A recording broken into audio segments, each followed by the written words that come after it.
హే, ముసలావిడ ఇక్కడే ఉంటున్నారు కదా, చెట్టు కింద అవ్వ అంటే ఈమెనేనేమో ఇక్కడ చెప్పారు. ఒకసారి ఆపండి చూద్దాం.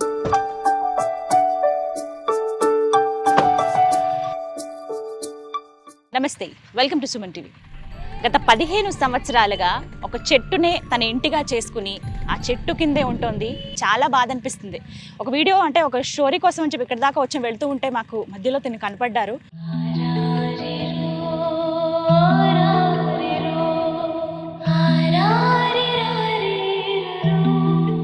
ఇక్కడ నుంచి చూస్తే తెలుస్తుంది పూర్తిగా అన్ని గదిలో ఒక ఇల్లు ఎలా ఉంటుందో ఆ చెట్టు కిందే ఆవిడ ఇల్లు ఏర్పాటు చేసుకున్నారట. ఇక్కడ అడిగినా కూడా అదే చెప్తున్నారు, ఆవిడ చాలా సంవత్సరాల నుంచి ఇక్కడ ఉంటుంది అని.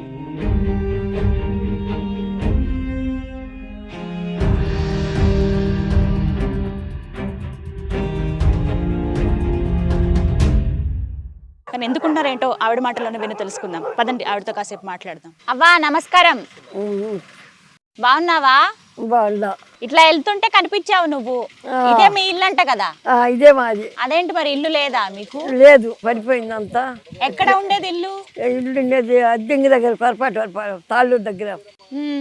ఇల్లు పడిపోతే ఇక్కడికి వచ్చేసావా? అద్దం కంటే ఎక్కడో వేరే ఊరు కదా, చాలా దూరం కదా. ఎనకొండ దగ్గర, ఎనకొండకి వచ్చి ఎనకొండ నుంచి ఎత్తే నేరుగా అద్దెంగి నుంచి పొరపాటు తాళ్ళూరు నుంచి మా ఊరు. అంత దూరం నుంచి మరి ఇక్కడ ఈ గద్వాల ఇక్కడ ఎందుకు వచ్చావు ఈ జిల్లాకి? ఏంది కర్మదాక వచ్చాను, వస్తే టీవీకి ఇచ్చారు నన్ను. ఎన్నేళ్ళు అయింది ఇక్కడికి వచ్చి? 45 ఏళ్ళు నేను వచ్చి ఈ చెట్టు కింద ఉండడం. ఇప్పుడు ఎన్ని సంవత్సరాలు నీకు? 70-75 ఉంటాయి. 75 సంవత్సరాలా? అయినా బాగున్నావు, చక్కగా యాక్టివ్ గా ఉన్నావు. అన్ని నీ పనులు నువ్వే చేసుకుంటున్నావు కదా. చేసుకోకపోతే ఎట్లా? కూలి కావాలి కదా నాకు. మరి ఎలా వస్తాయి డబ్బులు ఎట్లా నీకు? మరి ఏదో ఎవరు మీ బొట్టు చూసేవాళ్ళు 20, 10, 30, 50, 100 అయితే వాడుకుంటారు. కొబ్బరి నూనె తెచ్చుకొని, మంచి నూనె తెచ్చుకొని, మంచి డబ్బు అక్కడ కట్టేసుకోవాలి. అసలు మామూలుగా తెచ్చుకొని ఇల్లంటే అన్ని సమకూర్చుకుని గదులు ఇలా ఉండాలి ఇలా ఉండాలి అనుకుంటాం మేము. మీ బొట్టు అందరూ ఇల్లు చక్కగా అన్ని దాచుకొని అన్ని తెప్పించుకొని పెట్టుకుంటుండ. పెళ్ళయిందిగా మీకు? పెళ్ళి పిల్లలు కూడా. పిల్లలు మరి చూసుకోలేదా? ఒక అబ్బాయి బావిలో పడి చచ్చిపోయాడు, అమ్మాయికి క్యాన్సర్ వచ్చి అబ్బాయి చచ్చిపోయి అందరూ పైకి పోయి వచ్చేసారు. ఏడన్నది మనకు తెలియదు. మీ ఆయన మరి? మా ఆయన కూడా పైకి పోయి వచ్చాడు. ఏడన్నాడు మరి మన దగ్గరికి రాలా ఇంకా ఎవరు. 75 సంవత్సరాలు. తలా బియ్యం పెట్టారు, కంట్రోల్ బియ్యం. అది కంట్రోల్ బియ్యం లావు, మొదట బియ్యం వచ్చేసరికి లావుగా దుబ్బ బియ్యం. ఈ బాల బియ్యం అవి అరక్క కడుపు నిండిపోతే తిల్ల రాత్రి సద్దనం ఉంచుకొని తిని పప్పు వండుకున్న సద్దనం తిని ఇంకా సాయంత్రం వండుకొస్తుంది, మళ్ళీ ఇంటి వండుకొస్తుంది. నీకు ప్రభుత్వం నుంచి పెన్షన్ ఏం రావట్లేదా? పెన్షన్ అంటే పెన్షన్ అంటే గవర్నమెంట్ వాళ్ళు ఇస్తారు కదా డబ్బులు, ఏమి ఇవ్వలేదా? మనకి మరి ఎంతమంది టీవీలో చూపిస్తున్నావు కదా, వచ్చి ఇట్లా ఉన్నావేంటి అని ఎవరు అడగలేదా? ఎవరు అడగలేదు, రాలేదు, ఇవ్వలేదు మనకి. అంటే నీకుందా ఎక్కడికన్నా ఎల్లుందామని? ఎక్కడికన్నా తీసుకెళ్తే వస్తావా? మరి వస్తా, పండి ఏమైంది వెళ్దాం. వస్తావా? హైదరాబాద్ వస్తావా? ఎక్కడ వదిలిపెడితే వస్తా, ఉంటా. ఇప్పుడు నువ్వు పని కూడా ఏం చేయలేవు, రిలాక్స్ హ్యాపీగా ఉండాల్సిన టైం ఇది అన్నమాట. చేయలేదు. ఏదో అంటే వాళ్ళకి దాచుకొని ఏదో పండ్లు కొనుక్కొని తినాలన్నా బుద్ధి పుట్టిన. రోజు 20 రూపాయలు టిఫను, కాఫీ 5 రూపాయలు, 15 రూపాయలు టిఫను, 20 రోజు 20. యాడికి కావాలా? మరి మధ్యాహ్నం భోజనం వండుకుంటావు? బియ్యం ఎవరైనా ఇస్తే వండుకుంటావా? తలాన్ని పెట్టారు, దుబ్బది ఆడ పెట్టుకున్నా, వారయ్యారు కదా, రూమ్లో పెట్టుకున్నా. కొంచెం తెచ్చుకుని ఇక్కడ వండుకుంటావు. అవ్వా మరి ఇక్కడ బాత్రూమ్ లేదు కదా, నువ్వు వెళ్ళాలంటే ఎట్లా పోతావు? అంటే పక్క చేసి స్నానం చేయడానికి పోసుకుంటాం. తడిగుడ్డల మీద పోసుకొని, ఆ బోరింగ్ చన్నీళ్ళు పోసి అభివృద్ధికి పోసుకొని, ఇంక తడిగుడ్డల మీద ఇడిసి బావులకి గుడ్డలు కట్టుకోవచ్చు. ఏంటో పరిస్థితి నిజంగా. దొడ్డి లేదు, దావలు లేదు, ఏమి లేదు. కాదు, నీకు ఎప్పుడన్నా అనారోగ్యం అయిందనుకో, బాగాలేదనుకో, ఒక్క దానివే కదా ఉంటున్నావు, ఎవరన్నా పోతే ఒకరు బారేస్తారు. బాగా కొంచెం చెట్టు కింద చెప్పు. లేదు, ఒంట్లో బాగోపోతే అంటే ఎవరు ఒకరు పక్కన వాళ్ళు అట్టా ఎవరు చూపించి తాళ్ళు వడ్డీపల్లి గవర్నమెంట్ హాస్పిటల్ పోతుంది, బిళ్ళ వాళ్ళు ఇస్తే తింటా. కాదు, రాత్రిపూట ఎక్కడ పడుకుంటావా? రాత్రిపూట అది డాబా కాడ, అది మెట్ల మీద పడుకుంటాడు. తలుపు చూడు బయట, ఆ మెట్లు కాడ పడుకుంటా కింద.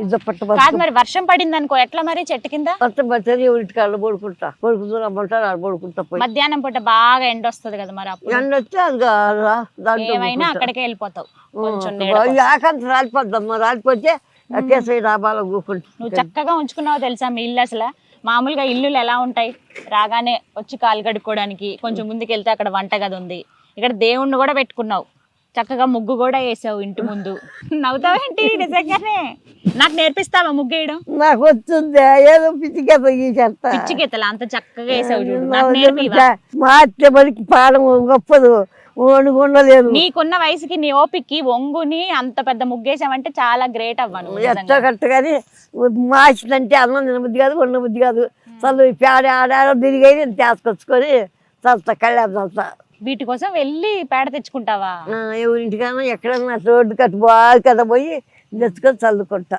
అవా మేమైతే పండగలు అవి చక్కగా జరుపుకుంటాం మరి నీకు పండగలు ఏమన్నా వచ్చినప్పుడు పండగ చేయలేదమ్మా ఏమి రావు వచ్చు కానీ మర్చిపోయాను అన్నీ మర్చిపోయాను ఏమన్నా బుద్ధి పుట్టి ఏమన్నా 10 రూపాయలు కొనుక్కొచ్చుకొని నోట్ చేసుకుంటా ఇప్పుడు ఏంటంటే ఈ స్థలం నీది కాదు కదా ఎప్పటి నుంచో ఉంటున్నావు కానీ నీది కాదు కదా ఎవరైనా వచ్చి మరి ఇక్కడ వెళ్ళిపో ఉండొద్దు అవ్వా నువ్వు అంటే ఏం చేస్తావు మరి అది కాదు రాళ్ళు తిరగళ్ళు రోడ్లు అమ్ముతారు చూడు వాళ్ళది వాళ్ళు వస్తే ఇద్దరు కలిసి మేము తింటాము వాళ్ళదే టీ పోసిస్తారు ఫ్రెండేనా నీకు ఫ్రెండేనా టీ పోసిస్తారు తన మనం వాళ్ళే పెట్టిస్తారు తింటా ఉంటా బాగా చూసుకుంటారు బట్టలు మరి ఎవరిస్తారు చీరలు బట్టలు ఉన్నాయి బట్ట కంట్రోల్ చీరలు ఇచ్చారు ఈ కంట్రోల్ చీరలే కంట్రోల్ చీరలు చక్కగా కంట్రోల్ చీరలే ఇవి అట్టే మోసొస్తుంది ఉన్నాయి కంట్రోల్ చీరలే ఉన్నాయి అన్ని ఇచ్చారు తల ఒకటి ఇచ్చారు కంట్రోల్ చీరలు కొనుక్కొచ్చి ఇచ్చారు అవి అట్టే ఇవన్నీ ఇష్టమా నీకు ఇచ్చారు కదా ఇచ్చారు పనికి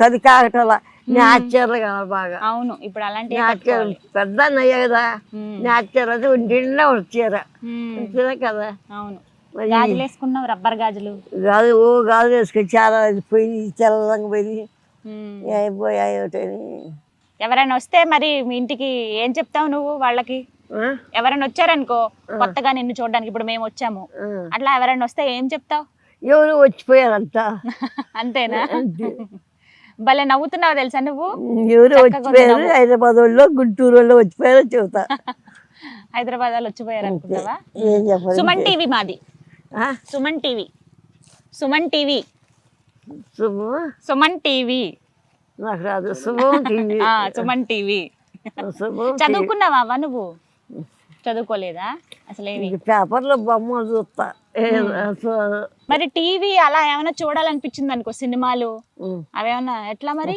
నేను చూడలేదమ్మా నాకు చూస్తే తల నొప్పి మెడలు నొప్పి చూడను అప్పుడు చూసే కానీ చూడలేను కచ్చే చూసేటప్పుడు తల నొప్పి పీకుంది మెడలు నొప్పులు అదొకటి ముందు టీ లేని మడి కొనలేనమ్మా ఏం చేసేది మొన్న టీ లేక గంజైన చక్కెర వేసుకొని గంజి అని తాగుతా ఉత్తడే కాసాన్ని తాగుతా టీ లేని మడి కొనలేను తల్లి టీ మాత్రం ఉండాలి ఉండాలా అన్నం లేకపోయినా ఉంటాగా అన్నం లేకపోయినా ఉంటాను టీ మడికి లేని ఉండలేను నీకేం ఇష్టం తినడానికి ఏం తింటావు బాగా ఇష్టంగా ఏం తింటావు ఇష్టంగా నువ్వు ఇష్టంగా అన్ని తింటాం కానీ ఏమైనా తింటావా ఇలా ఎవరో ఒకరు వచ్చి ఇచ్చిపోతూ ఉంటారు టీ మడికి లేని లేదు 5 వరకు తాగాల్సింది ఇప్పుడు ఈ వీడియో తర్వాత చాలా మంది వచ్చి ఇగో ఇట్లా వృద్ధాశ్రమాలు అవి ఉంటాయి కదా వాటి దగ్గరికి తీసుకెళ్తాం రావా అంటే వెళ్తావు మరి ఈ వీడియో వచ్చిన తర్వాత అడుగుతారు అవ్వ నువ్వు ఇక్కడ చెట్టు కింద ఉండొద్దు బాగలేదు పరిస్థితి మా ఇళ్ల దగ్గర ఉండని చెప్పి అనాథాశ్రమాలు గాని వృద్ధాశ్రమాలు ఉంటాయి కదా అక్కడికి తీసుకెళ్తారు మరి వస్తావా చూడాలి బాగుంటే ఉంటా బాగా చూడరు బాగుండడం అంటే ఇంకో వాసనగా గమ్ముగా ఉంటే చేతులుగా ఉంటే వండును నువ్వు ఎంత నీట్ గా పెట్టుకున్నావు అంటే నీకు నీట్నెస్ ఎంత ఇష్టమో తింటే బాగుంటుంది ఎట్టుంటే ఉంటారు లేరు ఎట్లా వండలేరు ఉంటారు మంచిగా చూసే వాళ్ళు కూడా ఉంటారు చాలా మంది మరి అట్లా తీసుకెళ్తే వస్తావా చూద్దాంలే మా ఇంటికి వస్తావా పోనీ ఏ ఊరు నువ్వంటే ఊరు పేరు చెప్తేనే వస్తావా హైదరాబాద్ మాది ఇక్కడే మాది అత్తారిల్లు గద్వాలే కానీ పని చేసుకునేది హైదరాబాద్ లో వస్తావు మరి పని చేయలేదు కదా నువ్వు చేయొద్దు నేను పని చేసుకొస్తా నువ్వు మా ఇంట్లో ఉండు ఉంటావు మరి చిన్న కొడుకున్నాడు నాకు చూసారా ఆమెకి ఎవరి మీద డిపెండ్ అవ్వడం ఇష్టం లేదు అది ఒక్కటి మాత్రం నాకు క్లియర్ గా అర్థమవుతుంది వెంటనే మొహం కిందకి పెట్టేసి చూడండి నేను రాను అని మొహం మీద చెప్పలేక నిజంగా చాలా గ్రేట్ నువ్వు ఒంటరి దానివైనా ఇంత ధైర్యంగా ఉంటున్నావు. నీకు ఎవరు రాత్రిపూట్ల ఎవరైనా రావడం కానీ ఎవరైనా బెదిరించడం కానీ నీ సామాన్లు చిన్న చిన్న ఎత్తుకెళ్ళిపోవడం కానీ చేయరా? ఏం భయం ఉండదు. పని పోయేటికి ఏం చేద్దాం, ఎత్తుకెళ్ళి నాకు అయితే ఎత్తుకుపోతారు. ఎప్పుడన్నా అయ్యో ఒక్కదాన్నే మిగిలిపోయానే, నేను ఒంటరి దాన్ని అయిపోయానే అని అనిపించిందా? ఏమనిపిస్తుంది. ఎందుకు అనిపిస్తుంది? నువ్వు ఇంత ధైర్యంగా ఉన్నావు కదా, నీతో మాట్లాడుతుంటే నాకు ధైర్యం వస్తుంది. నేనేమంటే ఎన్నో తలుచుకుంటా, ఏడ్చుకుంటా, అట్లే పడుకుంటా. ఖచ్చితం ఇల్లు లేదు, స్నానం చేయడానికి దొడ్డి లేదు. ఎంత ఇబ్బందో కదా అట్లా. దొడ్డి లేదు ముందు. కాదు ఇట్లా దడిలా కట్టుకోపోయావా ఇక్కడ? నాకు చేత కాదు కట్టుకోను. ఎంతమంది చూస్తున్నారు, కొంచెమైనా కట్టి. గుడ్డల మీద అట్లే పోసుకుంటాం, చెమ్మి గుడ్డల మీద పోసుకుంటాం. ఎదురుకొచ్చి చేస్తాను, నీటి చేస్తాం గుడ్డలు. ఇప్పుడే మీరు వచ్చే ముందుగానే పోసుకుంటాం. తడి బట్టలు ఉన్నాయి కదా పోసుకున్నా, బోరింగ్ కాడ పోసుకొని తీసా. మీరు వచ్చే ముందుగానే పోసుకుంది. అది బాబాయ్ రా, వెళ్ళిపోయావు, వెళ్ళిపోయావు బాబాయ్ నువ్వు రా. మా బాబాయ్ కుక్క బాబాయ్ మంచిగా. మీ బాబాయా? రామాపురం. ఏంటండి అంటే తిన్న పరిస్థితి ఏంటి? మీరు ఇక్కడ స్థానికులు అని విన్నాము. ఏమైతే దాని దగ్గర ఒక 40 ఏళ్ళు, నేను కాబట్టి కూడా 35 ఏళ్ళు దగ్గర అవుతుంది. ఈ చెట్టు కింద అంటే ఓ 10 ఏళ్ళు వెళ్ళిపోయా. వాళ్ళ ఆయన అప్పుడు పెద్ద వ్యాపారస్తుడు, మంచి వ్యాపారస్తుడు, మంచిగా వ్యాపారంలో మంచిగా ఉన్నాడు. అనుకోకుండా వాళ్ళందరూ ఇది అయిపోయినారు కాబట్టి ఏమకి ఎవరు వీళ్ళ షెటర్స్ వాళ్ళ ఉండరు కాబట్టి ఎవరు పట్టించుకుంటట్లేరు. ఆయన బాబు ఇంటికి వస్తుంది, ఈ చెట్టు కింద ఉంటుంది, లేకపోతే కా షెటర్లో ఈ షెటర్లో సాయంత్రం కానీ మా అంగడి కాడ ఆడబడుకుంటుంది.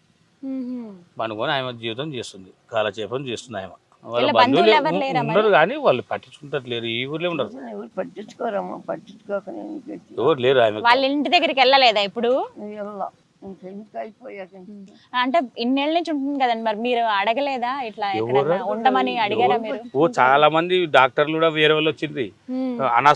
అనాసారంలో ఏమో ఉండరు కదా, అక్కడ తీసుకుపోదాము అని ఇండ్రి. ఆయన కూడా పోకపోయామా.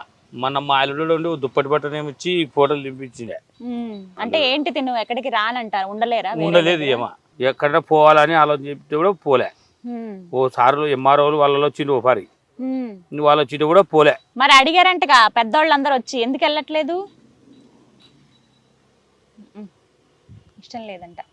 పోదు ఆయన. మొత్తం మీద అయితే ఒక్కటే జీవితం చూడమ్మా, ఎవరు ఆసర లేని జీవితం అంటే చెట్టే ఆధారము, చెట్టే ఆమె జీవితం.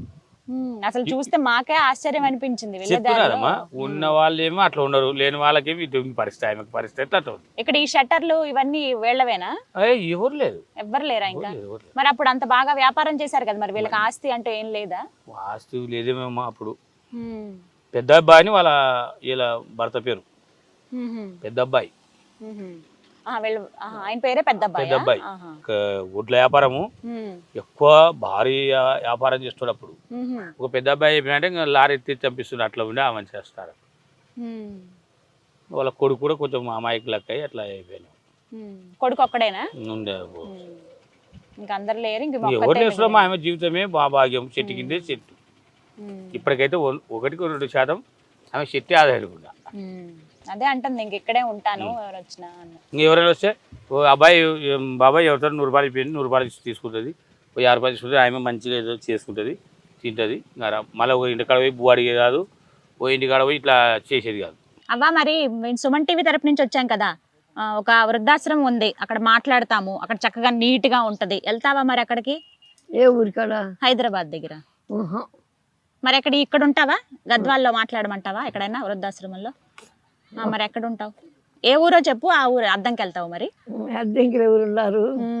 మరి ఎక్కడికి వెళ్తావు చెప్పు. ఇక్కడ అంత మంచిది కాదు కదా, నీకు ఆరోగ్యం కూడా అంతంత మాత్రంగా ఉందంటున్నావు. అప్పుడప్పుడు ఎవరు పలకరించే వాళ్ళు లేరు. ఈ చెట్టు కింద ఎన్నాళ్ళని ఉంటావు? మనకంటే ఎవరో ఒకరు ఉండాలి కదా. ఆ ఆశ్రమం దగ్గర అయితే చాలా మంది ఉంటారు, ఇలా నీ అంత వయసు వాళ్ళే ఉంటారు, మంచిగా మాట్లాడతారు. నీకేం కావాలని టైంకి అన్నం పెడతారు, టైంకి ఎక్కడికైనా వెళ్ళాలన్నా తీసుకెళ్తారు, ఎవరైనా వచ్చి పలకరిస్తారు, ఎట్లా ఉన్నావని నీ ఆరా తీస్తూ ఉంటారు. ఆలోచన చేసుకుంటారు, అసలు ఉండలేదు. ఉండలేవా అక్కడ? ఆలోచించు మరి, ఇప్పటికన్నా మించిపోయింది. అప్పుడు అంకేసం పోయి ఒక నెల ఉండేటప్పటికే ఇంటిలో చెప్పా ఉండలేక. కానీ ఆలోచించు ఒకసారి, సరేనా? ఆలోచించు, మళ్ళీ వస్తాను నేను.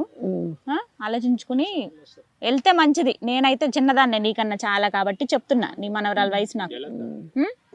చెప్తున్నా, ఆలోచించుకుని నిర్ణయం తీసుకో, వెళ్తే మంచిది అక్కడికి. ఉండలేదు, చిన్న కొడుకాడ ఒక నెల ఉండి కూడా ఉండలేక గెచ్చా. చూసారు కదండి, ఇది పరిస్థితి. 75 ఏళ్ళు ఈవిడికి. గత 15 సంవత్సరాలుగా ఈమె ఇక్కడే ఉంటున్నారు. కానీ మనమైతే ఇల్లు అంటే రకరకాలుగా ఉండాలని ఊహించుకుంటాం, ఇలాంటి ప్లేస్ కావాలని. కానీ అవన్నీ అవసరం లేదు, చెట్టు ఉంది నాకు నీడనివ్వడానికి అన్నట్టుగా గత 15 ఏళ్ళుగా ఆమె ఇక్కడే ఉంటుంది. తన మాటలు ధైర్యంగానే ఉన్నాయి, కానీ ఇలా ఒంటరిగా ఇక్కడ ఉండడం ఎందుకు మంచిది కాదనేది మా ఉద్దేశం. బట్ అందుకు మేము అడిగాం కూడా, ఉండలేని పరిస్థితి అంటుంది.